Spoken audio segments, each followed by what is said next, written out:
I'm Steve. Welcome to Philosopher Cards.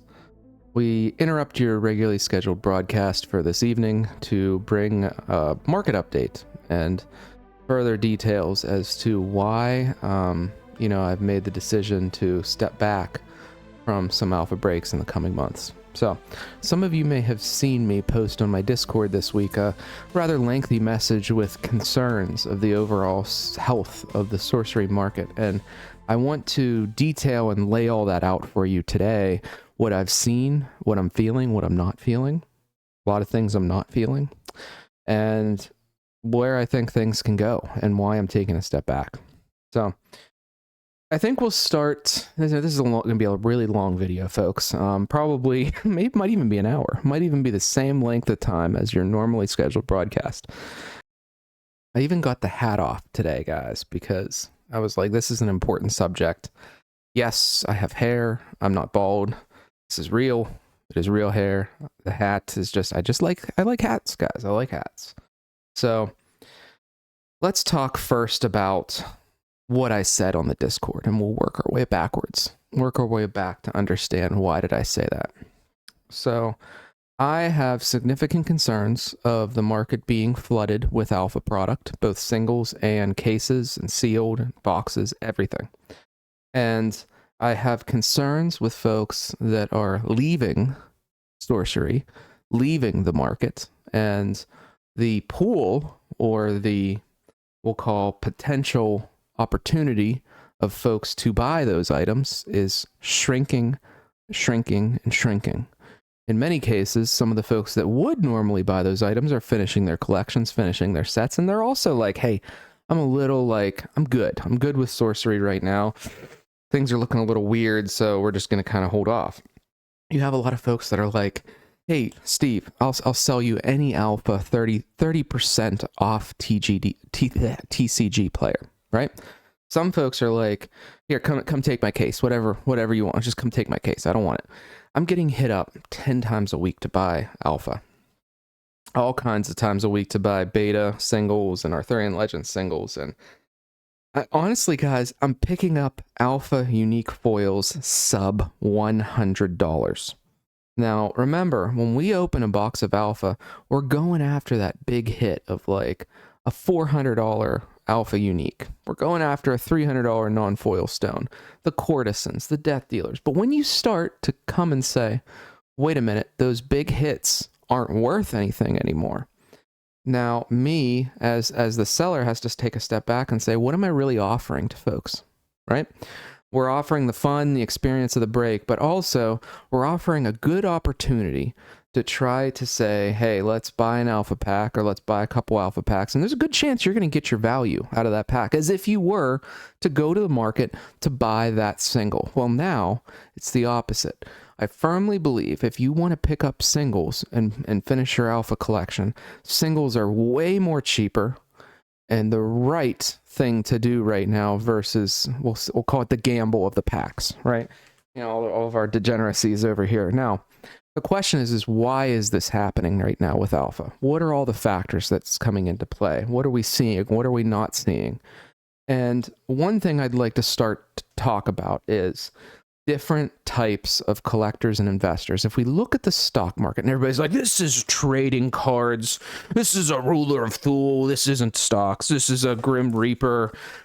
Yeah, and guys, these are just a couple sitting on my desk that just came in. But yeah, I know. But the thing is they're really high-priced supposedly AAA collector's class items. And we know that the collector's market oftentimes does pretty close to as well as the S&P. Now, when folks believe something is a collector's item and when something is collectible, it'll behave that way. And you can't say the prices that they've used to been, that sorcery, that Rudy, that all these big folks didn't say, you know what, this is a collector's grade item. You know, we believe this is a collector's grade item. We're printing a limited quantity of alpha. We're not going to print any of the elemental avatar or reprint that art. I mean, there was a lot of things said that made people believe that this is a collector's class item. Now, if we look at three different types of folks in the stock market, you have your short-term investors called flippers and scalpers, your medium-term investors that hold like 3 months to a year, and then you have your long-term investors that just are like, I don't want to think about it, go buy something that makes sense and dump it in it. The problem with long-term investors in the market we're seeing is that typically a long-term investor goes after a company that's already been around a long time. You see like the Magic the Gathering's been around 30 years, the Pokemons. The long-term investor is going to say, what are the chances this company is going to be around in 30 years? And the answer is pretty good. What are the chances Sorcery is going to be around in 30 years? Not as good as Pokemon or Magic. So therefore, a lot of these long-term investors have already kind of gone that way. So you're looking at a real medium class segment of investor community that reevaluates every 3 months to a year.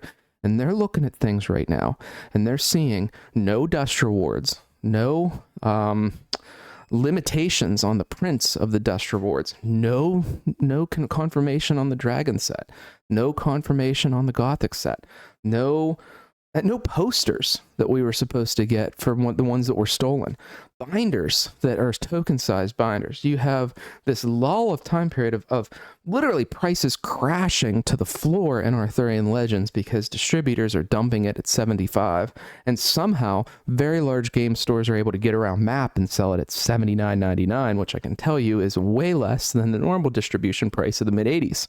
So these midterm investors, and rightfully so, are looking and saying to themselves, do I want to hold all this alpha?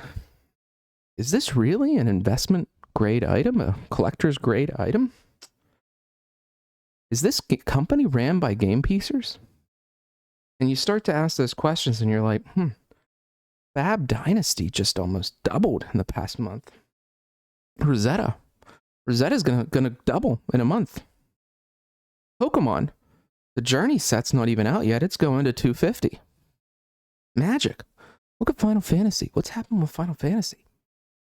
And all these other card games are in a boom.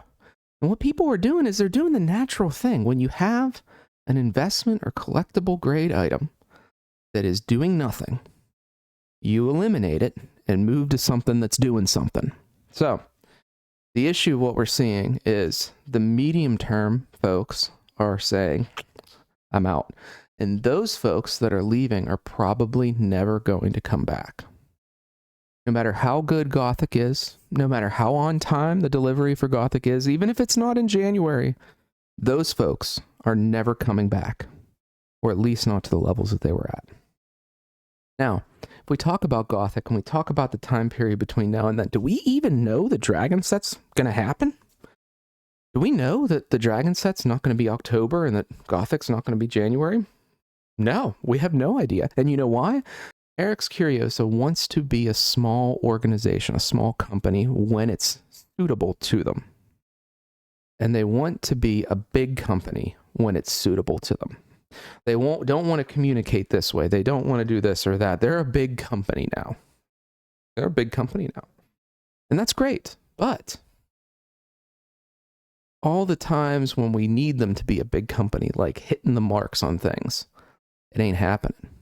And investors, medium-sized folks are I'm taking a step back and I'm saying, is this going to survive until Gothic?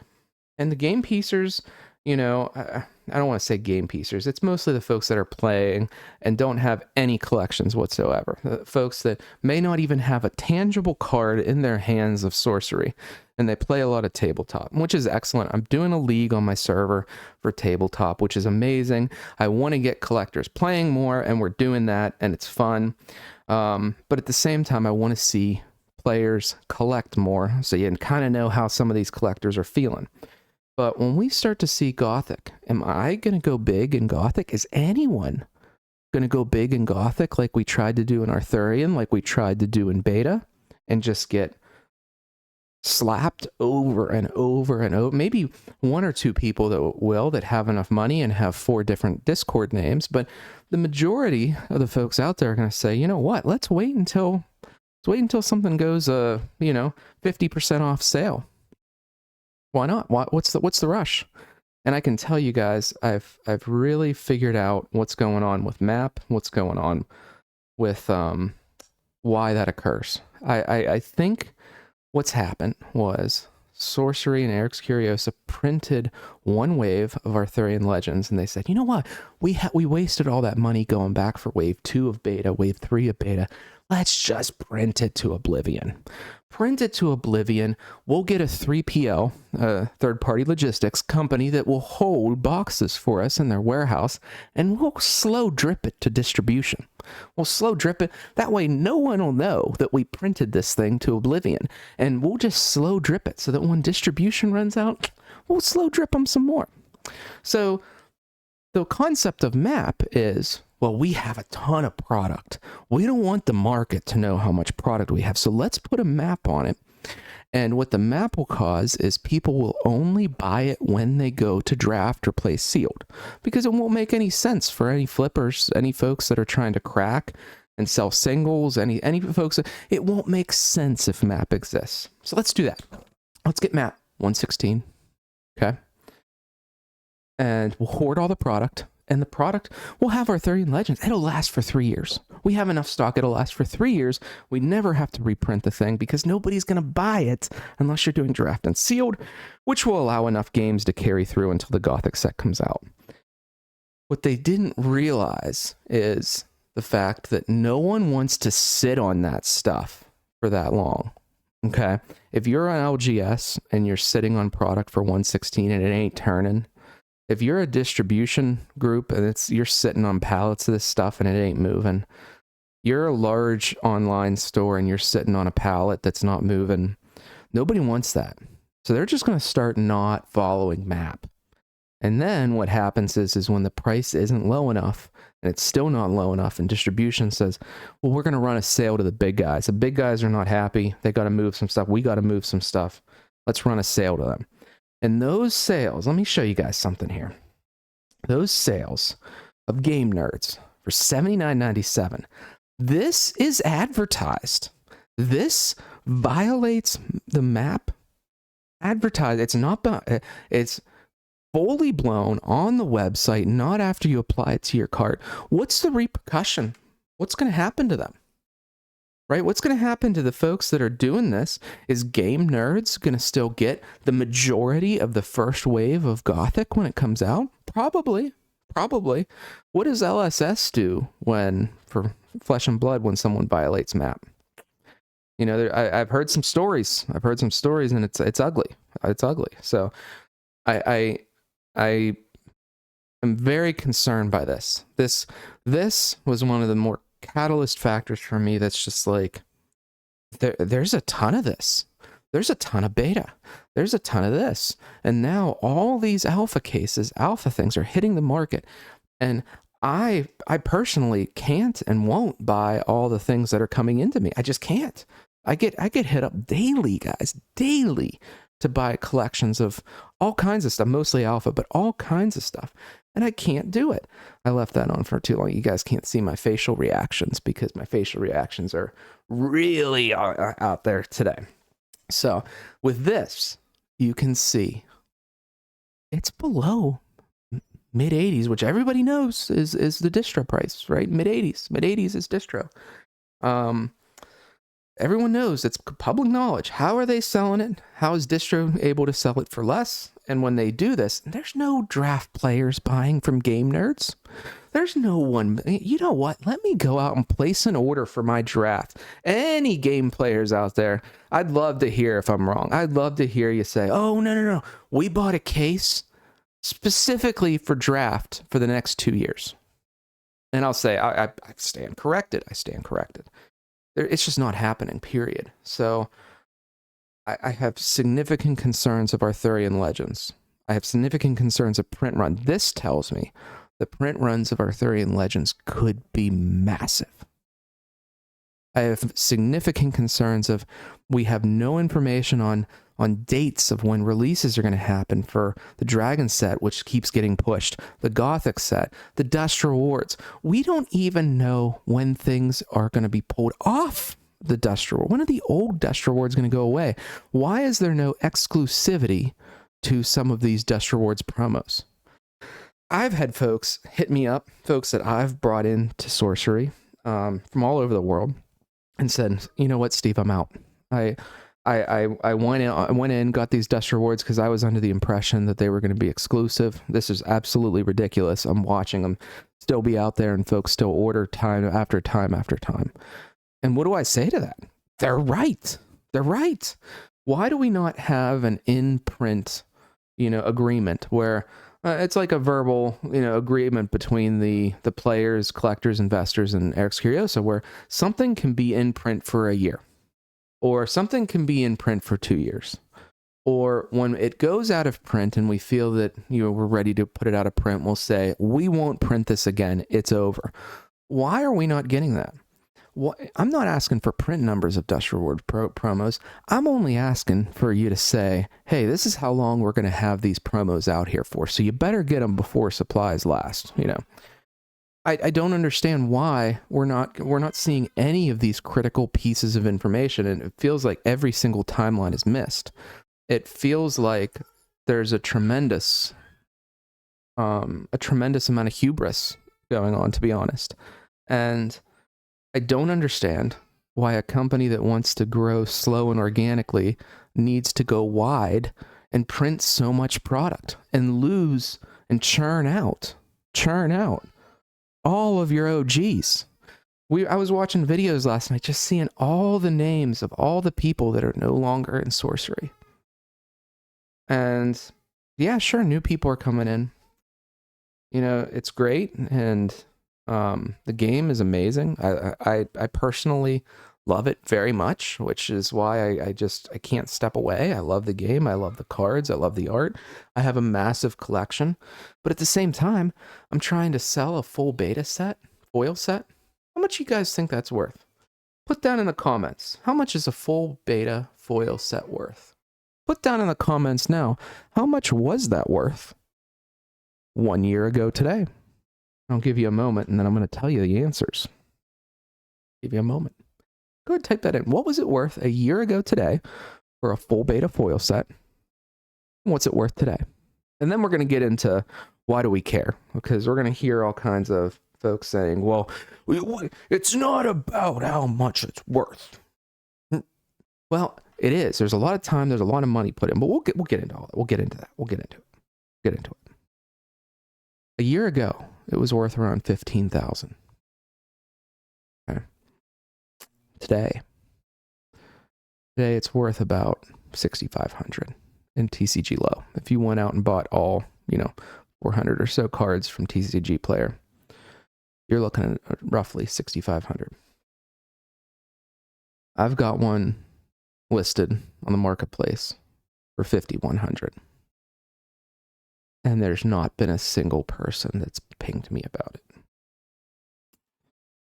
So, when you talk about AAA grade investments, it ain't AAA grade. It's not a AAA grade collectible. It's not. And despite the fact that I think it wanted to be when it first came out. I think they engaged Rudy because they wanted the collector investor community to be interested in this because of the collector features and things of it. But they didn't hold up their bargain to the collector investor community, period. I know nobody wants to hear. I love everybody in the sorcery community. I do. I'm just speaking the truth. They didn't hold up the bargain to the collector and investor side of the community. And let me tell you, you can't prop up a CCG with just a player who may own 0 cards or that may only buy 2 boxes a year. You can't do it. And that's why it's important what the beta foil set sells for. Because you can't prop up a collectible card game. You can't prop up a deck of playing cards printed with special pictures on all different themes if there's no collectability to it. Because you don't need to buy a deck of playing cards. You can play it on the computer. You don't need to buy a pack of sorcery cards. You can play it on tabletop. You can print and play. You know that? There's lots of ways to play. You don't need to draft. Play sorcery. There's lots of I've got lots of constructed decks, but you need a group of people buying large amounts of boxes and product. That's your core base that you're selling all that to. And if that dries up, let me tell you, I do some videos called Dear Scotty's TCG Obscura, and we go through all different kinds of dead and old TCGs. You wouldn't believe how many there are. Watch some of my videos. I got TCG Graveyard videos out there, Scotty's Obscura videos. You can buy Scotty kits on my Discord if you want to get on.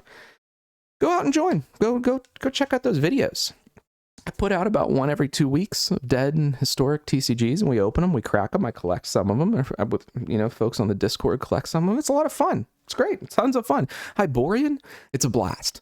If you wanna go collect Hyborian and you don't want to pay a ton of money, it's $8 a booster box. You can buy a case for $60. Go buy a case, $60 a Hyborian, and crack it, and it'll be fun. And that's what happens when a card game prints too much in 1994 or 1996 or whenever it was, that the boxes are worth $8 still.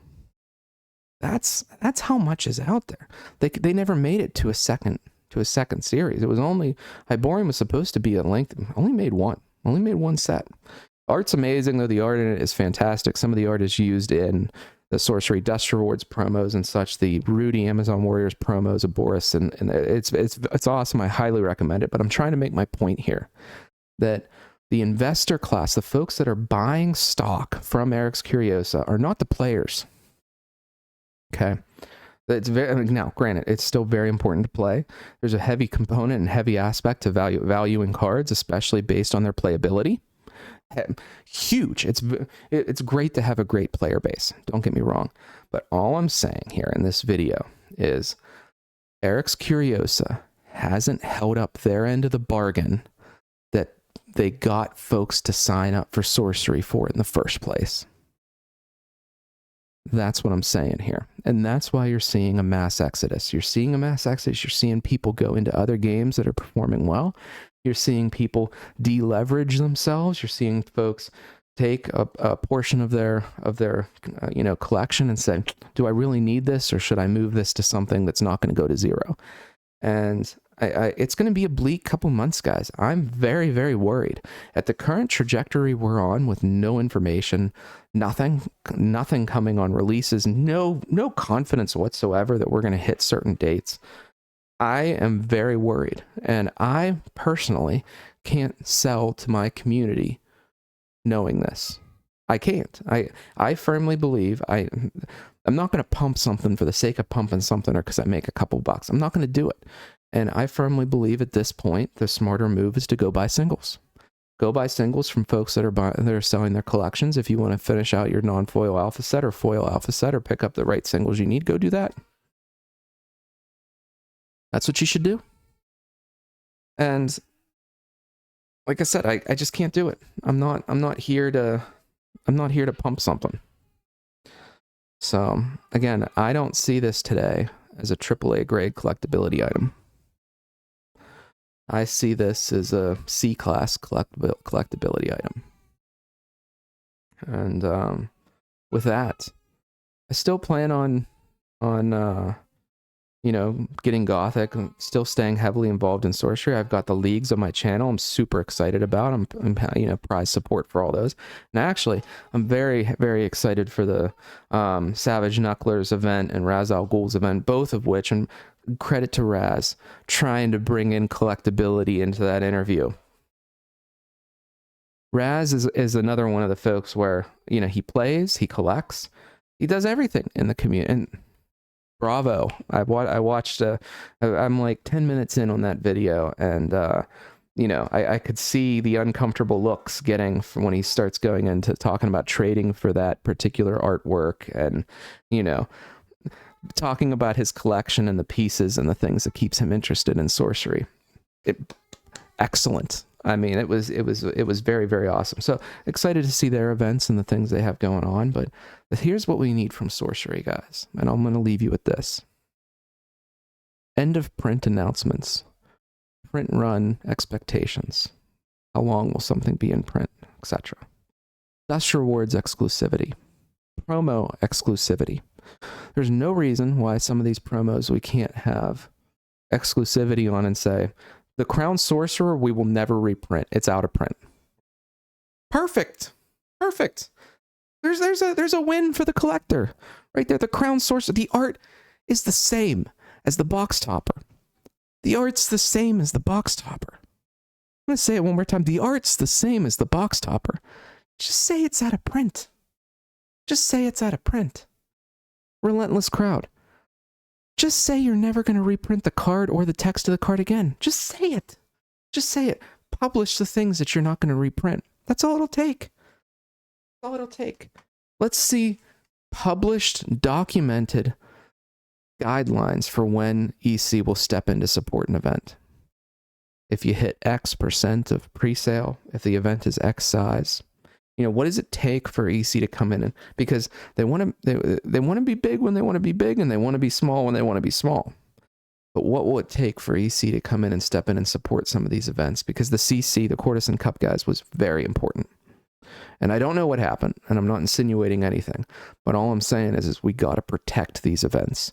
Raz's event, Savage Knuckler's event. We got to protect them, because these are the only things that we have at the US side, at least between now and Gen Con. And I mean, Gen Con's Gen Con.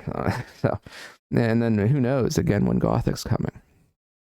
So we need to see that. We need to see some love for the collector and investor community.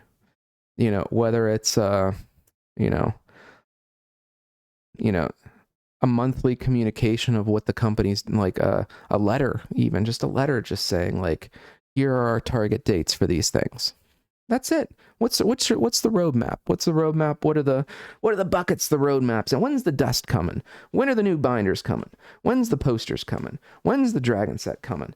And if, I think if we put that roadmap together right now, we'd look back and say, didn't we talk about maybe the dragon set being in early 23 before Arthurian Legends?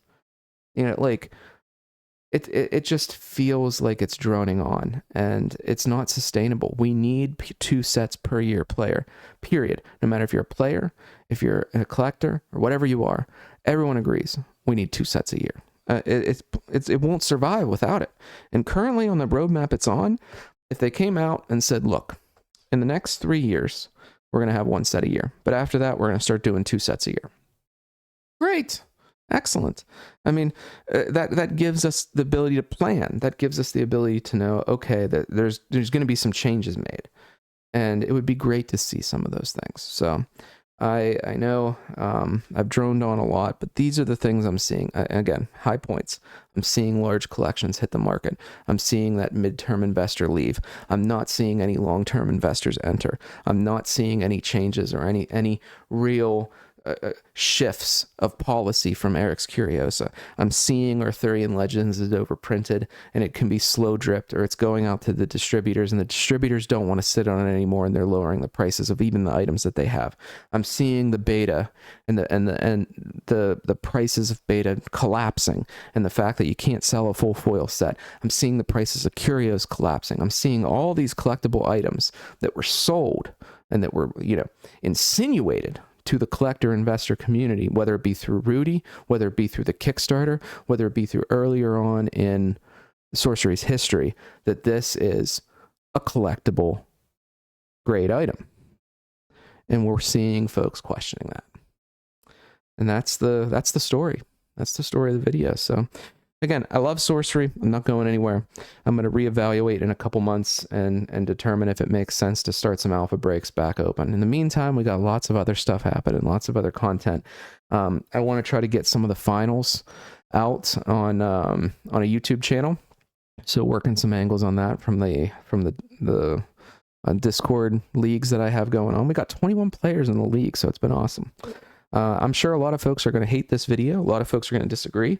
Some folks may stand up and give me applause from their toilet seats, and it's very possible, because this is a very controversial subject. It's very touchy, and I'm telling you, if you're a collector and you don't play, I encourage you, go play. Go try it out. Go join my tabletop. I'll play with you. Come on to my server. I'll teach you tabletop. If you're a player out there who won't doesn't want any packs or any cards, or doesn't want to, heaven forbid, collect something, just try it. Try to put a beta set together. See what happens. See what happens when you put your beta set together, and then it becomes really collectible. And in 5 years, everybody's like, "Whoa, man, you got a beta set, and you're a really good player." Or in 5 years, they'll say, "Everybody's got a beta set. It's not a big deal. Everybody's got a beta set. Everybody's got a beta foil set. Everybody. You don't have a beta foil set. Don't even bother." That. Roll the credits.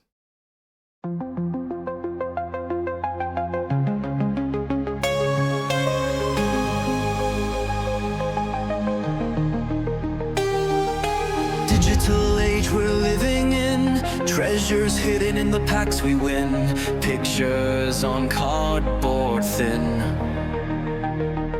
fighting scalpers till the end.